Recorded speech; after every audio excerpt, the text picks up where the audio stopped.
What's going on, everybody? Riley Welch, owner of 92 Social, and welcome to the 92 Social podcast. Today is a great day as we were talking to a coffee company called Street Brew Coffee, Ross and Catlin, and every bag sold, a portion of that bag goes to help the homeless in the GTA. It's a great conversation about coffee and helping the community. So you know what? Let's check it out. What's going on, everybody? Riley Welch, owner of 92 Social. Today is another great guest. Two passions: creating a community for great businesses and coffee. Today, I am joined with Ross and Catlin from Street Brew. What's going on, guys? Hey, we're just looking forward to talking to you and talking about coffee. Absolutely. Oh, that is the dream. Just talk about coffee. I tell you. So world. yeah. So first and foremost, tell everyone what's Street Brew, because before I contacted you guys, I just read what you guys are doing and I just instantly fell in love. So tell the world. Yeah, go ahead. Yeah, it's you'll notice the label on the bag is Crash Coffee with a K, and we do know how to spell, so that was intentional. The K is backwards. We started a family foundation about 10 years ago called Crash Culture also with a K. And we're just crashing societal norms to remind people that there's less fortunate people out there. As you mentioned the other day when we dropped by your place, you see them frequently in where you live. And we just felt that we needed to do something as a family back when Caitlin was a teenager. And we started doing fundraising concerts. We'd bring in big name bands, rent a venue, and hope that there was some money left at the end of the night for the homeless. And frequently there wasn't. And they were big venues. I mean, sometimes we're paying thousands of dollars for a venue and thousands of dollars for a band. And at the end, you have to put the band up in a hotel, and then you have to give them their choice of food in the green room and all that. You have to cater to their every whims. And at the end of the day, there was no money for the homeless. And we tried that for several years, which is where we were Crash Culture Concerts. And that's where the whole Crash idea came. And Caitlin went away to school in the States for 3 years, and we sort of revisited it and said, you know what, it's just for the amount of effort that we're putting in, it's just not yielding enough for the homeless. And while Caitlin was away, I started fooling around with the idea of coffee because I love coffee, and it's absolutely necessary to life, I think. Absolutely. Yeah. At least that's what we believe. But I thought, if we're going to do it, I mean, we're not going to take on the big brands in the marketplace. We want to create a niche.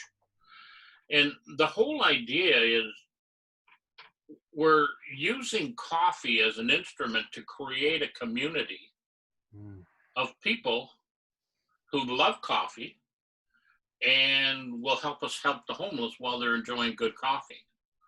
So we did a lot of research, found politically stable countries.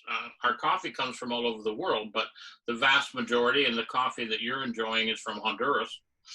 And we built relationships locally so that we could secure high quality, wild, organic coffee beans and get them to Canada without going through all. Coffee is a real political product around the world. Politicians get involved. There's organized crime gets involved in coffee in some countries. It's a crazy thing. So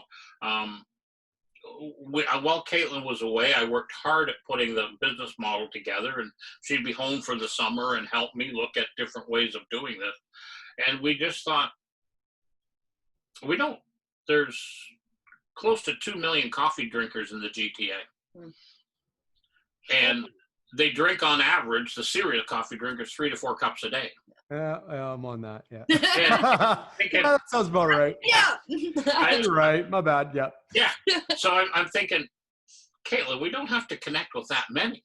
Just a little tiny percent of 2 million, and we can build a community. Yeah. And I love coffee. Caitlin has an iced coffee and a cold brew addiction. Absolutely. Oh, Way to go. oh no. Yeah. As soon as summertime hits, I'm like, oh God, here it comes. All the iced I can coffee. feel it coming. And I think you've got the medium brew. Yeah. The medium roast, that makes amazing iced coffee.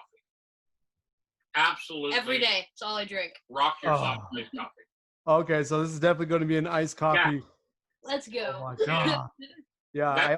That's been a spin-off to the coffee because, we were really after a hot brewed coffee is your target market. But yeah, we've had so many young people who loves the iced coffee. It's been crazy. It's the way to go. Yeah. And it's funny. It is the way to go. And I was always a hot coffee drinker. And then I always I remember it was a few years ago. I can remember when that moment happened where I was drinking hot coffee. It was at 2 o'clock and it was beating sweat. And it was hot and I was drinking. I'm sweating. I'm like, how can I stop this? And then I had one iced coffee. I'm like, oh, this is it. This all right. This is dangerous. Yeah. So that's a great thing. Creating community. That's what the 92 Social podcast is about, is connecting with other people that are trying to help everyone out and help in their own way. And that's exactly what I want you guys to come on the podcast about. And you touched on it before, where the charitable side, where you're trying to create revenue for the homeless. Where did that all start? Was that just kind of started way back a few years ago, like you were saying? Yeah, we've always done engaged groups of people and collect clothing. I have a friend of mine who's a dentist, and he put me in touch with Oral-B and the toothbrush people, and try to put little kits together of things that homeless people need, like a hairbrush and a comb and toothpaste, toothbrushes, sort of energy drinks and energy bars and that. And we would hand them out actually at Moss Park in Toronto. Mm-hmm. Oh. On Queen Street East, I think that is. Yeah, Queen and Suburban area. And we would take groups of teenagers down with us who wanted to go, and made sure we had lots of adults there to make sure everybody's safe. But it was a scary thing to do for kids from the suburbs to go down there, because some of these people are pretty rough and tumble. Mm-hmm. But to everyone, to the individuals, and we actually tape recorded, we have to find the old video. They said, teenagers going, I've never done anything like this in my life. I feel like this is incredible. Mr. Campbell, Caitlin, when are you going to do it again? And so it indicated to us that it was possible to build a community of people who want to help the less fortunate. And how we ended up on coffee, I guess a mutual love of coffee. And I thought, why don't we just craft roast? So we're a small batch craft roaster. And as we mentioned to you before, we don't roast for inventory. You'll never see our coffee on a grocery store shelf, because the stuff that's there was probably roasted several months before it got there in order for it to go through distribution channels. So our coffee is roasted weekly. Awesome. So go off what you're saying about the roaster and roasting. Did you always, going into making the coffee business, was your goal to be the roaster, always making your own cup of coffee, or was it in the plans to reach out to someone to make your cup of coffee? Is there, because I know for people, including me, getting into the coffee business, they don't understand between the roasters and maybe a small mom and pop shop reaching out for someone to do their coffee. That's a big thing. So what was your mindset going into that? We always wanted to control the roasting process. Otherwise, someone else is roasting the beans for you. And it's really important. When Caitlin and I are in our booth at the shows and are being asked questions like this, we talk about treating the coffee bean, the green bean, with respect. Mm-hmm. You don't over roast it. You don't under roast it. There's different methods of roasting coffee beans, the vast majority of those methods are for mass production of coffee that will end up in a grocery store. And there's nothing wrong with that. There's millions of people drinking that, and you can buy a brand of coffee at drive-through coffee shops and take it home. But when you craft roast or small batch roast the way we do, you really control the bean's exposure to the proper amount of heat for the proper amount of time to maximize the flavor profile of the bean without bursting it. Oh, wow. There's a lot of coffee brands on the market. When you drink them, they taste bitter, and you'll see after you've had that cup, there'll be like a slur in the bottom of, like a brown stain in the bottom of the cup, and that's from coffee beans that were burst. They were over roasted. Oh. Or because inside a bean is oil. Okay. So when you grind, and I'm sure you ground our coffee to make a pot, the aroma that comes off that, it's amazing. So good. We That's call the it best aromatherapy. Oh, yeah. Oh, that's especially in the morning. Yes. The best smell. Oh. You know, you can smell it from another room while you're grinding it, and then when it's when it's brewing, you can, oh my God, soon I will have coffee, and it's like an expectation, and your taste buds are jumping around, and it's great, and that's kind of a tool that Caitlin and I have. Of course, we've been cut off from our shows, but in order to, when you're selling at a show, like it can be the C&E, it can be the Royal Winter Fair, it can be Markham Fair. We were going to do about 55 shows this year. They've all been canceled. Our last big show was a motorcycle show in February. And all of our shows have been canceled for this year. We've got a couple in December that haven't canceled yet, but we're expecting that they probably will be. But we do something in our booth called aromatherapy. And you need to understand, when you're a niche market coffee company like we are and we want to be, we don't want world domination for Street Brew Coffee. We just want a group of people who enjoy our coffee on a regular basis, order online. We deliver for free in the GTA if you buy 2 bags or more. And the people who are ordering from us, it's when we come up their driveway with a bag of coffee, they're waiting at the door and they go, oh my God, thanks, Caitlin. Oh my God, thanks, Ross. We love your stuff. We're clients for life. Because it's not inventory coffee. It's been likely roasted a day or two before they get it. So when they open the bag, it's just like, it's just that aromatherapy. And that's what Caitlin and I do at the shows, because, I mean, you do a show like the Royal Winter Fair, there's 300,000 people there, and they didn't come there to meet Street Brew. Mm-hmm. But the vast majority of them are coffee drinkers. Now, how do you stop them briefly in order to engage with them? And we do something called aromatherapy.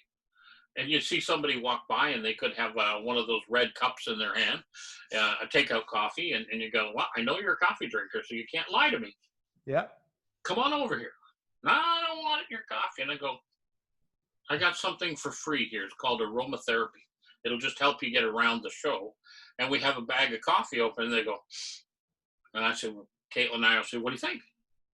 And they go, oh my God, that's amazing. And I just say, does your coffee at home give you the same enjoyment as this? Yeah. And they go, no, we've never had this kind of aroma off of coffee before. And it's because it's craft roasted for delivery, not for inventory. It's not sitting on a shelf for a few months before you buy it. So it's just a different coffee experience. Many coffee drinkers don't care that much. They just want it hot and wet, and I'm fine. Yeah. You know, if I drink a jumbo coffee, a cup of coffee, I'll feel better when it's done. Yeah. But those who appreciate coffee love our coffee. Yeah, that's the biggest thing, is caring about your product. And there's a lot of, for me, just looking off at the different roasters, different companies, they're just there to make money and don't really care about the actual coffee bean. And it's all in the smell. It's all what we were saying. It's all in the bag. Because I've even smelled, like, let's say no free brand deals with Timmy's, and I smell that, I'm like, it's coffee. Like, it is what it is. Yeah. But when I open one of these, I'm like, oh. you have that expression, you have that feeling like, woo. Like, Yeah, that's what we're after. Yeah. Exactly. It's like, I didn't, like 2 minutes ago, I didn't want to wake up. And now I'm like, let's make coffee. Yeah. Like, that's awesome. So for people that are listening, what is the process of making a coffee bean for Street Brew? Well, I mean, as we said earlier, the vast majority of our coffee beans come from Honduras. They're in the San Marcos region in the mountains of Honduras. It's between 1,500 and 1,800 meters above sea level. We do get that precise about our source because it's important to us. It tells us, believe it or not, the soil that it's grown in and the number of days of sunlight gives us a guideline on how to roast the bean, maximize the flavor. So if it's grown on the east side of the mountain versus the west side, it gets the morning sun and it's in the shade in the afternoon. And it does affect how you roast the bean. Oh, wow. It's important to know where it comes from. Yeah. The vast majority of coffee roasters don't care, and they can't be that precise about it. If you're buying huge volumes of coffee, you just have to take whatever you can get your hands on. But the way we precisely purchase, we know where it came from. And we know that it's wild, organic, fresh coffee. There's no pesticides, there's no herbicides. It's actually grown in very small plots on the side of mountains. And so we can control that. And most people don't realize, I mean, we put on one of our pull-up banners in the show, fresh organic coffee cherries. And coffee starts its life on a shrub bush that's maybe 6-7 feet tall. Oh. And it has a fruit on it, which is a coffee cherry. Not unlike the cherries that we would eat here in Canada, like Bing cherries or the fruit. Yeah. But here we eat that cherry and spit the pit out. When you're in the coffee business, you want that coffee cherry, but you want the pit and you don't want the fruit. The fruit around it is not really all that edible. I'm sure there's ways of cooking it, but we don't know what they are. Yeah. So you're actually after the bean or the pit inside the cherry, and you pick it, and then if it's sun-dried in the area that it was grown, it enhances the quality, because while you're drying that green bean out in the sun, it's in the same latitude and longitude and same elevation it grew in, and it helps enhance the bean. So there's a lot of science that goes into it, and we get the green bean. Yeah, and we spent 3 years driving our family and friends nuts, saying, "Here, try this, Riley," and he'd be going, "Boom! You better go back to that didn't work, Ross." So we drove family and friends nuts until we knew that we had something really good.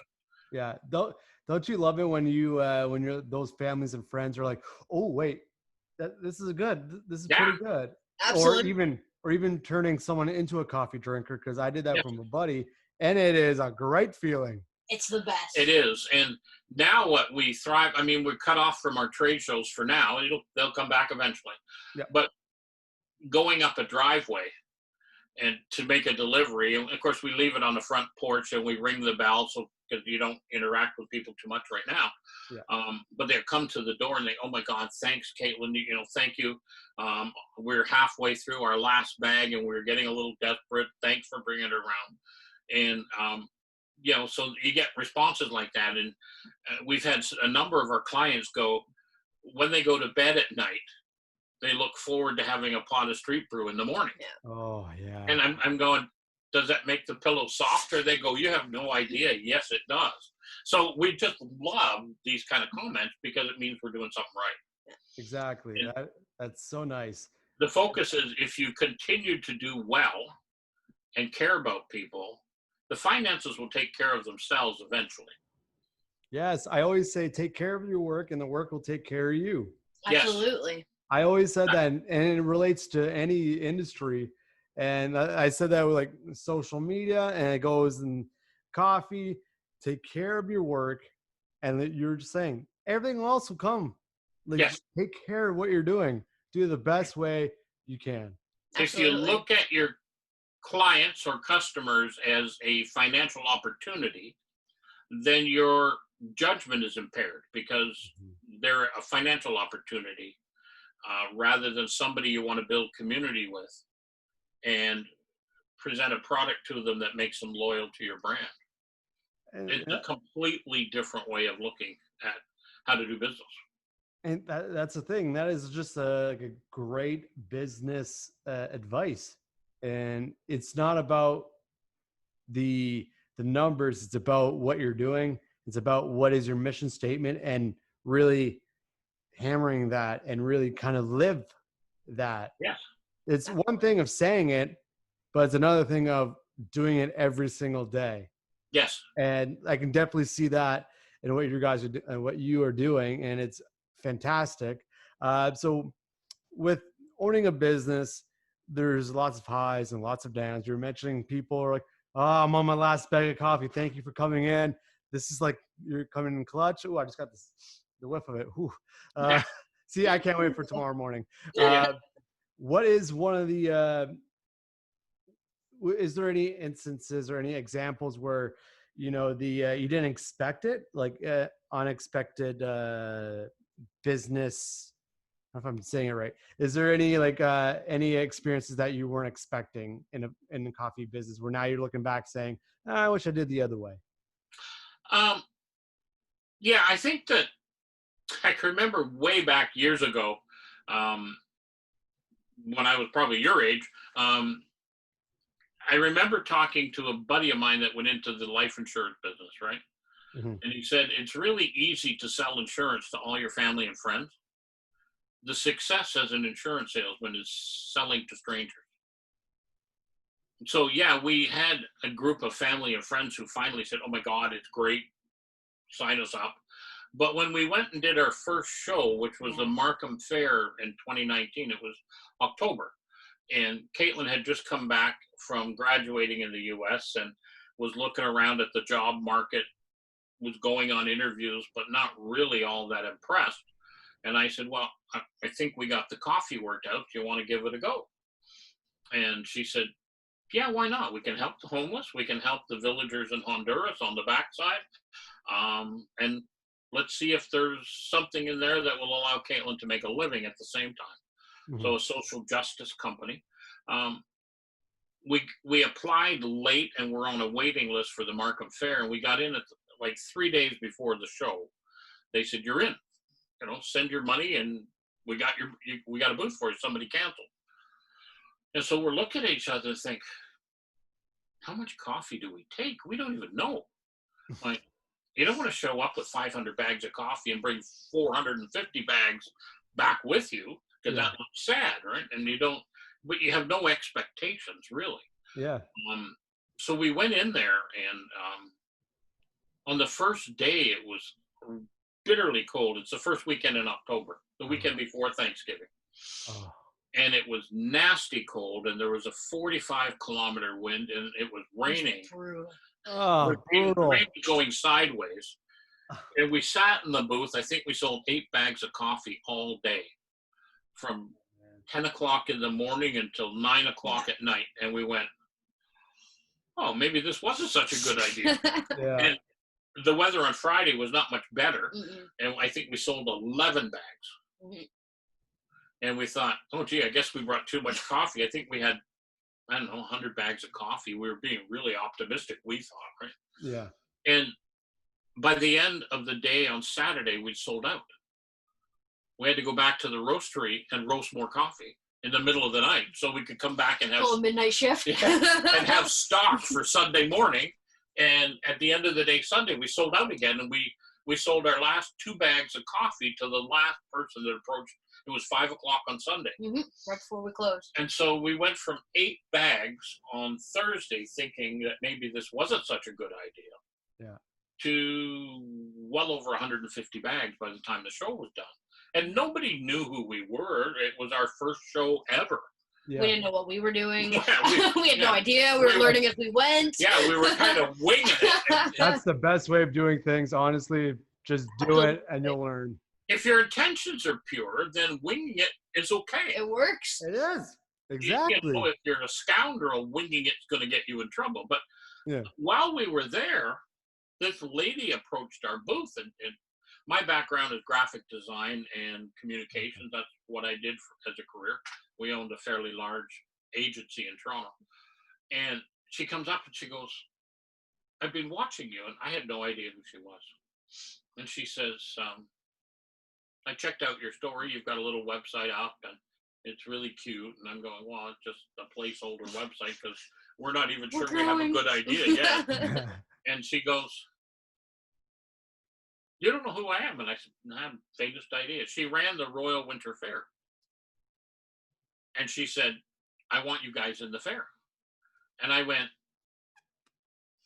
that's big money, and we're just little people. We had looked at it, but hugely expensive. We had looked expensive. at it. It's like $3,000 for a booth. And I thought, if you pay $3,000 for a booth and it was a bad idea, you're in trouble. Yeah, that's a huge risk. Yeah. So I said to her, I said, she said, no, you guys have fresh brewed, craft roasted coffee. I got nobody in the show doing this. She said, you can't sell brewed coffee in cups because there's vendors that pay for that privilege.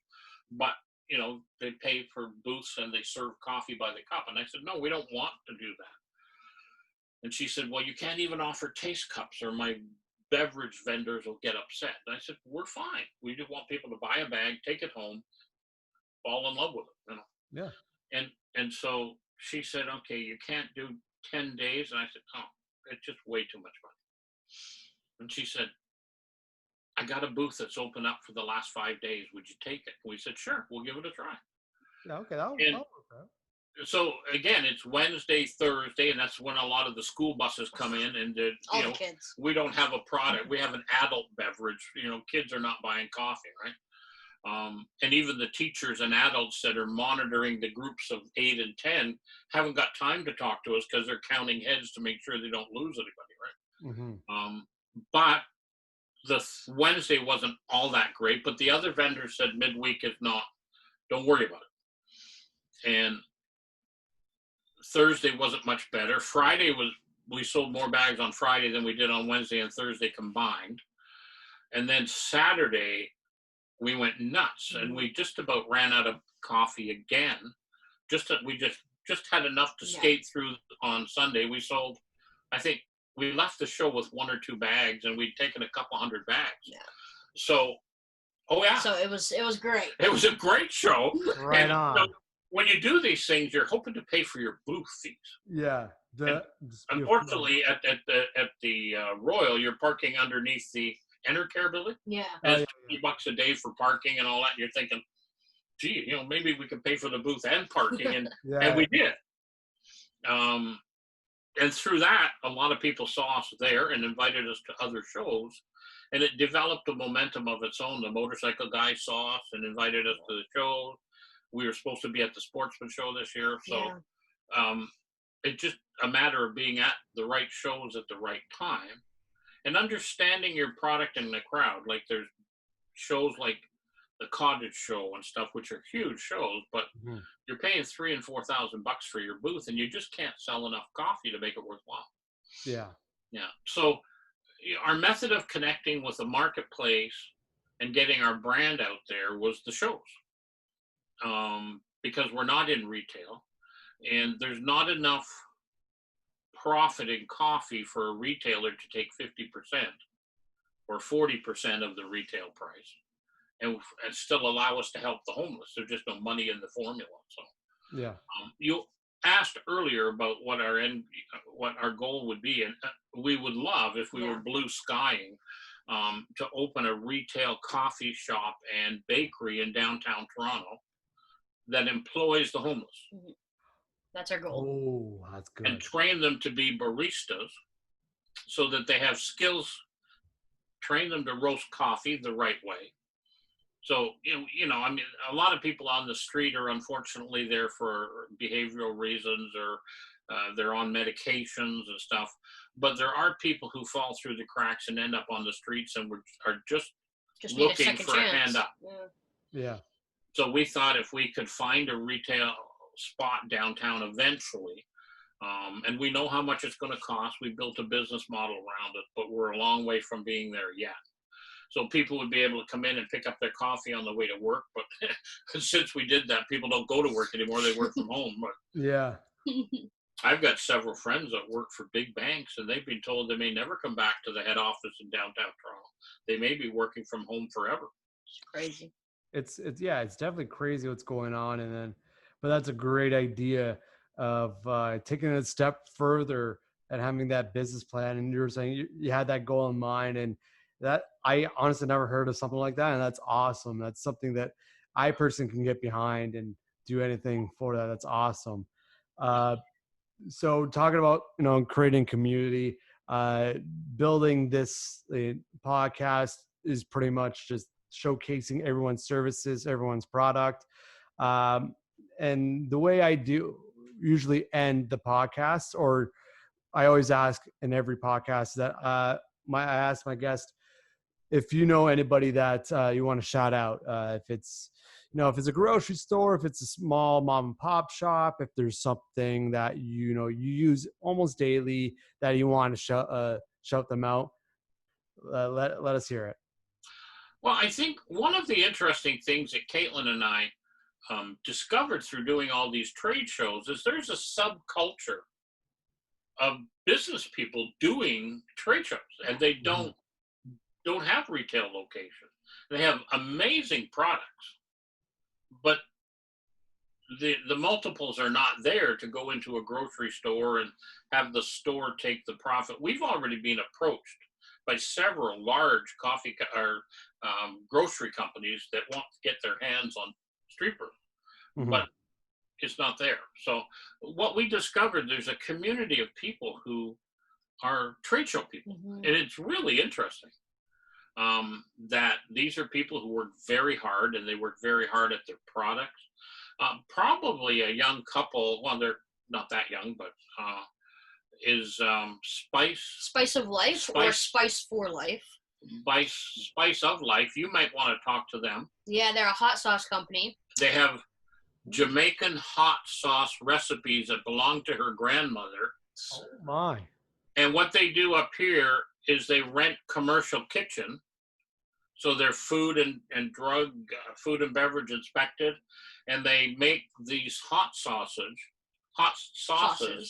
that are traditional Jamaican, like Scotch bonnet and million ghost pepper. All these crazy. I can feel the sweat in my face. Right.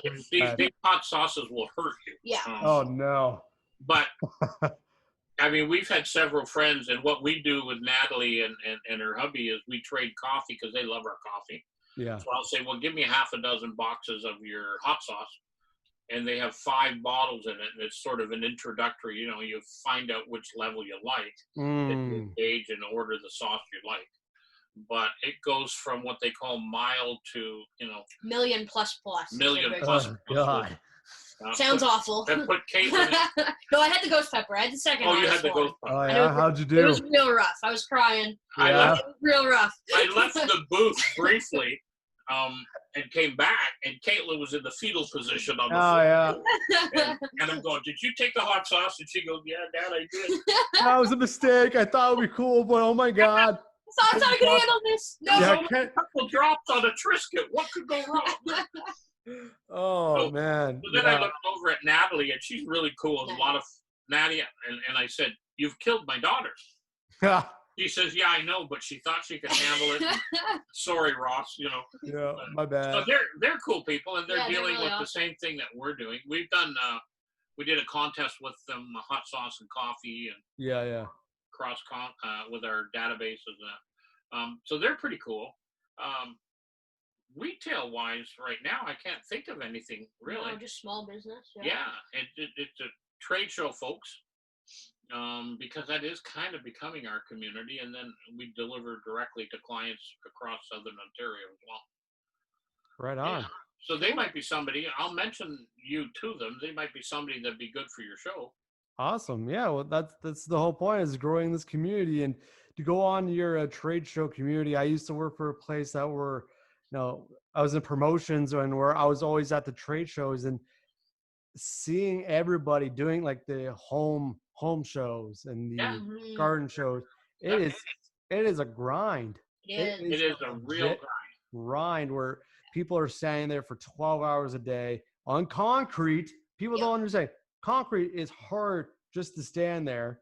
Absolutely. So that's a whole level of respect for people that are in there. and respect for you guys for doing that as well. Yeah. To finish it all off, how can people reach you? Yeah, so you can follow us on Instagram at street.brew.